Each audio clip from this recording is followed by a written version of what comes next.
Pada 11 Januari 2023, Presiden Indonesia, Joko Widodo, secara resmi mengakui bahwa negara telah mengalami dan membiarkan berbagai pelanggaran hak asasi manusia berat di masa lalu. Saya sebagai Kepala Negara Republik Indonesia mengakui bahwa pelanggaran hak asasi manusia yang berat memang terjadi di berbagai peristiwa.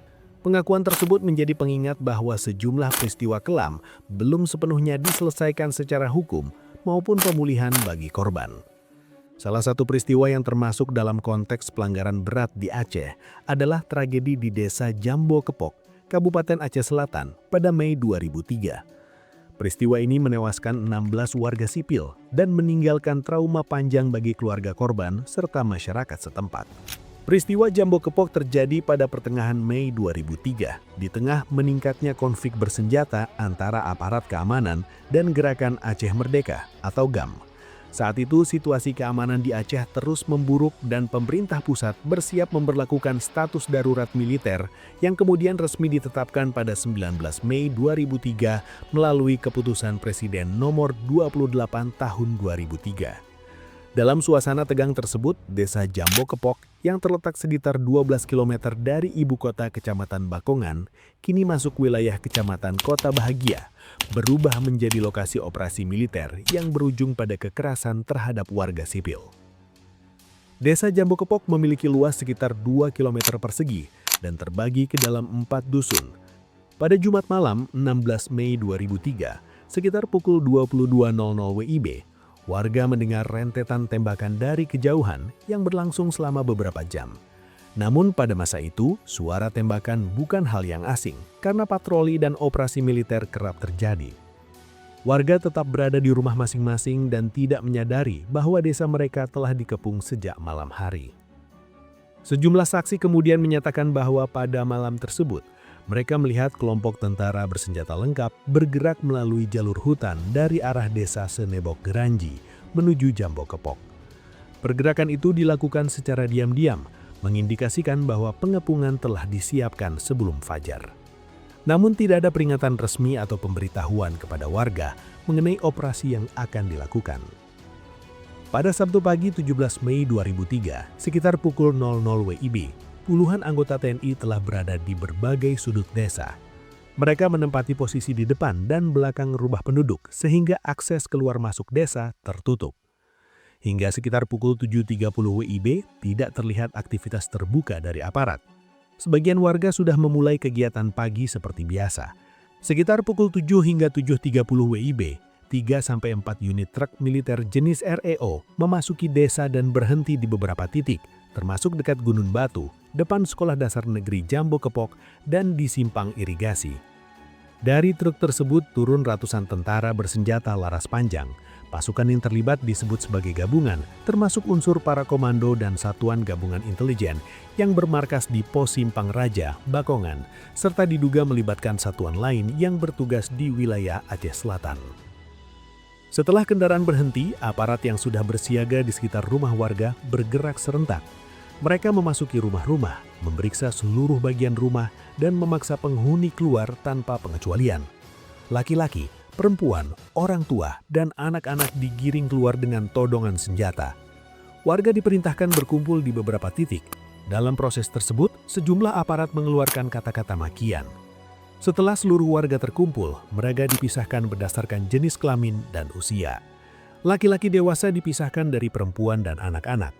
Di lokasi pengumpulan laki-laki dewasa, aparat mulai melakukan interogasi mengenai keberadaan anggota Gerakan Aceh Merdeka. Pertanyaan yang sama diajukan berulang kali, mana GAM? Jawaban tidak tahu dibalas dengan kekerasan. Sejumlah warga dipukul, ditendang, dan dipukul menggunakan popor senjata. Ada yang ditendang di dada, ada yang dipukul di kepala, ada pula yang ditusuk menggunakan ujung laras senjata di bagian perut. Remaja laki-laki yang tidak dapat menjawab pertanyaan juga mengalami pemukulan dan tamparan keras hingga mengalami gangguan pendengaran sementara. Kekerasan tidak hanya dialami laki-laki. Beberapa perempuan yang berusaha melindungi anggota keluarga juga dipukul dan ditendang. Seorang perempuan yang mencoba menolong suaminya ditembak di bagian kaki, kemudian diseret kembali ke kelompok perempuan. Perempuan dan anak-anak kemudian digiring ke gedung sekolah dasar sekitar 150 meter dari lokasi awal dan dikurung di dalam ruangan yang pintunya dikunci dari luar. Selama lebih dari 2 jam, mereka mendengar suara tembakan dan jeritan tanpa mengetahui secara pasti apa yang terjadi. Di tengah situasi tersebut, seorang warga bernama Halidi yang baru pulang dari irigasi dicegat aparat. Ia dituduh memberi makan anggota GAM. Meski sudah menjelaskan bahwa ia hanya memeriksa jaring ikan, aparat tetap menembaknya. Tembakan dilepaskan ke arah punggung dan perut, kemudian satu tembakan lagi diarahkan ke kepala untuk memastikan kematian. Peristiwa itu disaksikan oleh seorang remaja berusia 15 tahun dari jarak sekitar 5 meter. Selain Khalidi, beberapa warga lain ditembak di lokasi berbeda. Ada yang disuruh berlari lalu ditembak, ada yang ditembak setelah sebelumnya disiksa. Dalam sejumlah kasus, korban mengalami pemukulan terlebih dahulu sebelum akhirnya ditembak. Sekitar 12 laki-laki dewasa yang telah dilumpuhkan kemudian dibariskan di samping sebuah rumah. Kaki mereka ditembak terlebih dahulu agar tidak bisa bergerak. Setelah itu, 2 aparat melepaskan tembakan menyilang ke arah tubuh para korban. Ketika mereka roboh dalam kondisi kritis, tubuh-tubuh tersebut digotong dan dilemparkan ke dalam rumah yang telah disiram bensin. Rumah tersebut kemudian dibakar. Dari dalam gedung sekolah, perempuan dan anak-anak masih mendengar ceritan para korban dari dalam kobaran api hingga suara itu berhenti. Api baru dapat dipadamkan menjelang tengah hari oleh warga yang tersisa. Setelah aparat meninggalkan desa, perempuan dan anak-anak keluar dari gedung sekolah. Mereka menemukan rumah yang telah hangus dan tumpukan jenazah yang tidak lagi dapat dikenali wajahnya. Identifikasi dilakukan berdasarkan pakaian, peci, kain sarung atau ciri kebiasaan korban. 12 korban tewas akibat dibakar dan 4 lainnya tewas akibat tembakan di lokasi terpisah. Jenazah kemudian dikuburkan secara massal pada hari yang sama tanpa prosesi pemakaman yang layak karena kondisi tubuh yang sudah hangus. Setelah peristiwa itu, warga mengungsi di masjid di desa tetangga selama 44 hari. Mereka hidup dalam keterbatasan makanan dan kebutuhan dasar, sementara aktivitas militer masih berlangsung di wilayah tersebut.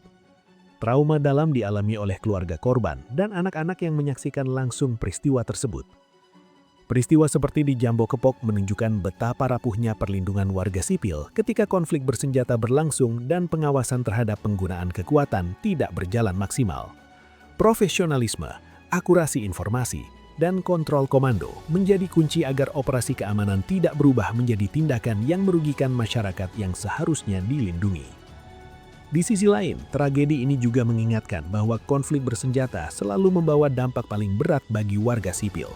Trauma, kehilangan anggota keluarga, dan kerusakan sosial seringkali berlangsung jauh lebih lama dibandingkan konflik itu sendiri. Karena itu, penyelesaian konflik tidak cukup hanya dengan pendekatan keamanan, tetapi juga membutuhkan dialog, akuntabilitas, dan pemulihan yang nyata bagi korban. Pengakuan atas pelanggaran masa lalu adalah langkah awal, tetapi yang lebih penting adalah memastikan perbaikan sistem agar peristiwa serupa tidak terulang. Negara yang kuat bukan yang menutup sejarahnya, melainkan yang berani mengevaluasi dan memperbaiki diri demi masa depan yang lebih adil dan aman bagi semua pihak. Semoga peristiwa seperti ini menjadi pelajaran bersama agar kemanusiaan dan hukum selalu ditempatkan di atas segala kepentingan. Saya, Tuan Veles, undur diri.